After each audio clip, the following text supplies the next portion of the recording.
Bom dia, gente. Então, dando continuidade aí na aula passada, né? Meus amigos futuros cuidadores de idosos e pacientes crônicos, onde nós falamos da equipe multidisciplinar, né? O que que acontece? É fundamental quem está lá na ponta garantir tudo aquilo que foi determinado pelas outras equipes. Então, a enfermagem e os cuidadores são aqueles que mais permanecem ao lado do paciente. Isso falando em instituição, a nível domiciliar, né, que é a próxima matéria aqui que a gente vai ver, isso aumenta ainda mais a autonomia, a, a liderança, o incentivo, a proatividade do profissional cuidador de idoso. Então, tenha isso consigo desde já, né? A, pri- se, a, prim- Deem o máximo para aprender e se apoderem desse título, dessa profissão que é muito nobre, né? Então, na página 27, nós terminamos aqui sobre equipe multidisciplinar e o papel de cada um e assuma a importância nossa em ter a humildade de entender as outras áreas, mas também ter a proatividade de sugerir e de requerer o melhor para nossos pacientes, porque nós estamos na ponta por mais tempo e com isso nós vivenciaremos as maiores necessidades, angústias e também as alegrias dos idosos a serem cuidados por nós. Internação domiciliar e hospitalar. Então vamos falar um pouquinho da internação domiciliar, né, entre página 28, 29 e 30. Então vamos fazer um apanhado disso aqui. A internação domiciliar ela pode promover o estímulo e a manutenção da autonomia do paciente. Então, em tempos de corona, né, sabemos muito bem, ainda mais em tempos de corona, como é importante manter um distanciamento de aglomerações em geral, principalmente dentro de um ambiente hospitalar. Então, nós vemos aí as empresas se estruturando para terem equipes, e aí abre-se o leque, abre-se as oportunidades para que vocês, cuidadores, arrumem emprego logo em breve para tirar esses pacientes de dentro dos hospitais. Isso foi uma necessidade emergencial por conta do Covid-19, mas nós já sabíamos que estávamos numa crescente, numa ascensão para esse tipo de serviço e após essa epidemia eu acredito que fica um legado para os cuidados preventivos principalmente, ok? Então ali acompanhando a apostila, sempre repito, né? Leiam a apostila, ela está bem detalhada.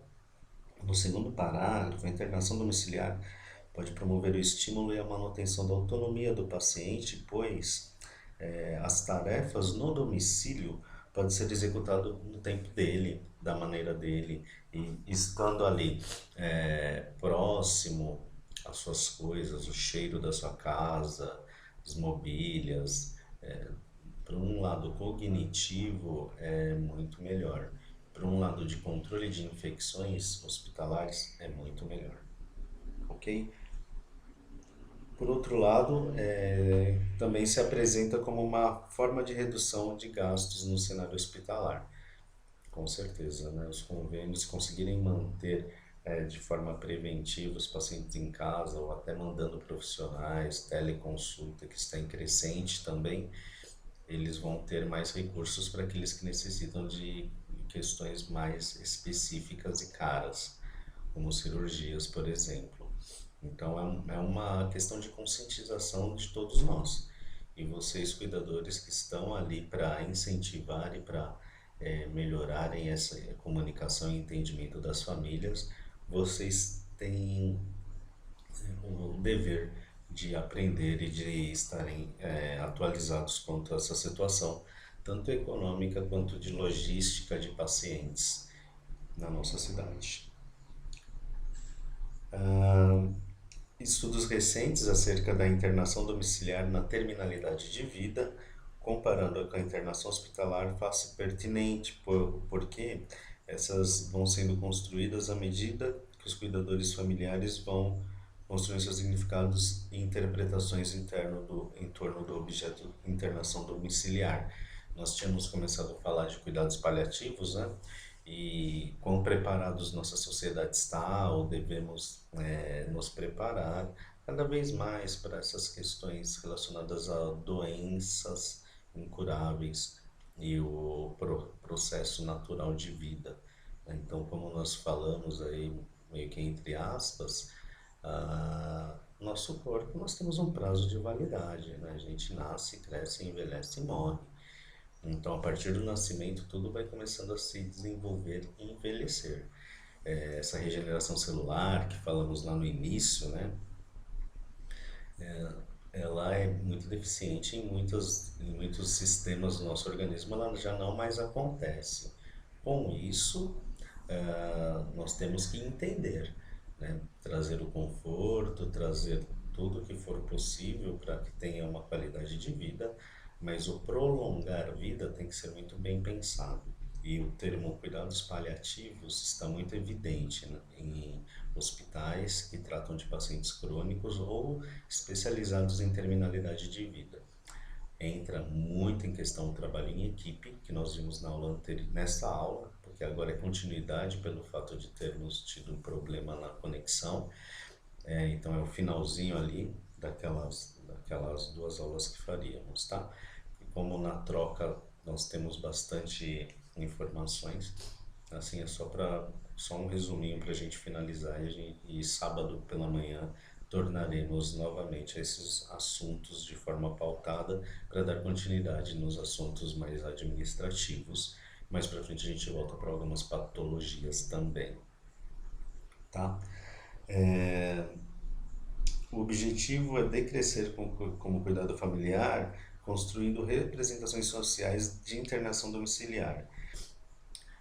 Então, os cuidados paliativos e terminalidade são termos que estarão entre nós aí, principalmente vocês, cuidadores, e nós, enfermeiros. O ato da internação hospitalar é um procedimento complexo que deve receber toda a atenção e cuidados devidos. É importante esclarecer ao paciente que ele, de alguma forma, está sendo colocado em um hospital, e sim não está sendo largado dentro do hospital, né? Esse é o termo, e que está iniciando um tratamento de grande valia para a sua vida e de seus entes queridos. Isso está falando numa internação para cuidados paliativos, tá? Porque muitas coisas serão feitas para que esse paciente tenha uma passagem para a morte de uma forma mais tranquila, mais humana, mais digna. Então, o que eu sempre falo, estar sempre limpo, sem falta de ar, bem alimentado e, se possível, ter pessoas próximas para sentir-se amado. Então, essas são as premissas aí de um paciente para cuidados paliativos. Ok? E aí, na próxima aula, nós falaremos de ética profissional. Se quiserem já dar uma olhadinha, tá? Vou dar uma pincelada nessa questão de internação domiciliar, que todos nós entendemos bastante já, mas versus internação hospitalar. Vamos discutir um pouquinho quais os benefícios e quais os não benefícios das duas áreas, tá? Para que nós tenhamos essa visão ampla do cuidado com os nossos idosos ou os nossos doentes crônicos.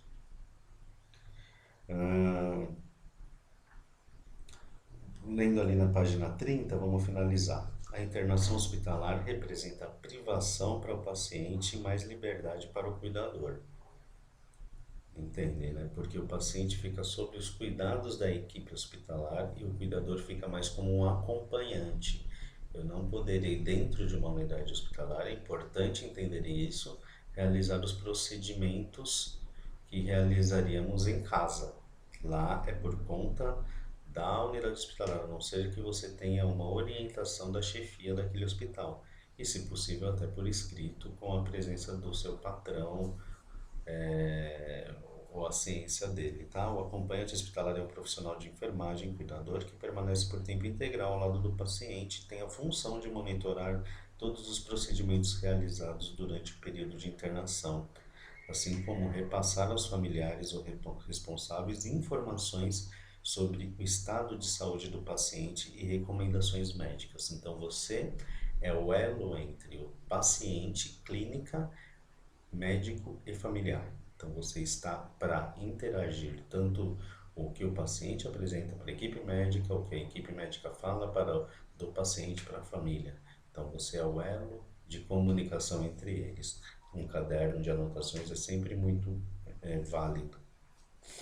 Tecnicamente apto a observar e monitorar todos os procedimentos, o acompanhante contribui para que o paciente seja atendido de forma mais humanizada e personalizada conforme suas necessidades e debilitações de conforto e segurança.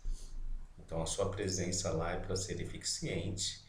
O que nós vemos em menor proporção, mas vemos são acompanhantes muito acomodados, que dormem mais que o paciente, que não estimulam esse paciente a sair da cama se possível, a tomar um banho de chuveiro se possível, ou passa informações adequadas e técnicas para a equipe. Então, vejam esse lado negativo e façam ao contrário. Nós aprendemos com o certo e também aprendemos a como não realizar as coisas. Tá certo? Então, pessoal, essa é a finalização da nossa aula de sábado. Então, página 30, internação domiciliar, home care, internação hospitalar, ou internação aguda, né, aquela que vai, resolve e volta, ou uma internação para cuidados paliativos, uma vez que nós estamos abrindo um leque grande para cuidado de idosos, certo? Ou doentes crônicos, que inegavelmente estão progredindo aí para o fim da vida, ok? Um grande abraço, até sábado.